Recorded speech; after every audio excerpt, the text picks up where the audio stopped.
It's time for Outdoors Bound with George Noliff. Sponsored by Kubota of Lynchburg. Oh, we're headed outdoors bound this morning. Some news and notes from the field, and we're talking everything from the hottest new method for taking bass to a big bird watching event to something called the Smith Mountain Striper Mafia. WFXR's George Noliff is working on all of those stories. George, what do you have for us? Brandon, have you ever seen the movie The Godfather? Of course. Of course. Yeah. Well, there's nothing criminal about this, but somebody's about to become the godfather of striped bass out of Smith Mountain Lake. Good morning. How y'all doing, folks? One of the biggest striped bass tournaments of the spring is going to happen this Saturday at Smith Mountain Lake. It's the annual Striper Mafia March Madness Tournament. Now, you can still enter. Just go to the Striper Mafia Facebook page for more info. The Striper Mafia is a group of striped bass anglers on SML who focus on conservation of the resource to keep it thriving. That explains why their tournaments are catch, photo, release. That means all the measurements are taken on the boat, pictures taken, the fish is returned alive immediately to the water, and that is pretty cool.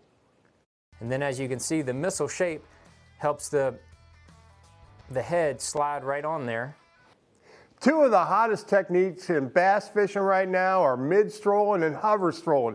Both are used to target suspended fish. Trouble is, it's not always easy to rig for it. Now, Salem-based Missile Baits is doing something about that. Company president and Bassmaster Elite angler John Cruz is launching the company's new hover missile jig head.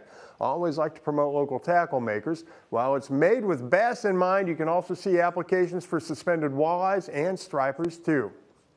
And I also wanted to let you know about the very first Virginia Bird and Classic. It's being put on by the Department of Wildlife Resources. Here's how it works. You register your team of 3 to 6 people by April 1st. Then, between April 15th and May 15th, your team hits the field or woods or wherever, as long as it's public land, and you identify as many bird species as possible in a consecutive 24-hour period.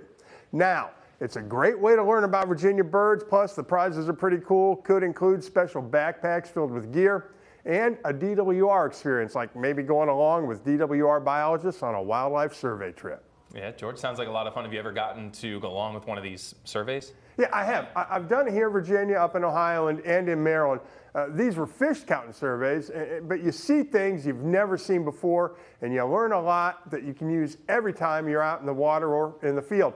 If you get the chance, I'd say do it. It's a blast. All right, George Noliff, thanks so much for joining us this morning.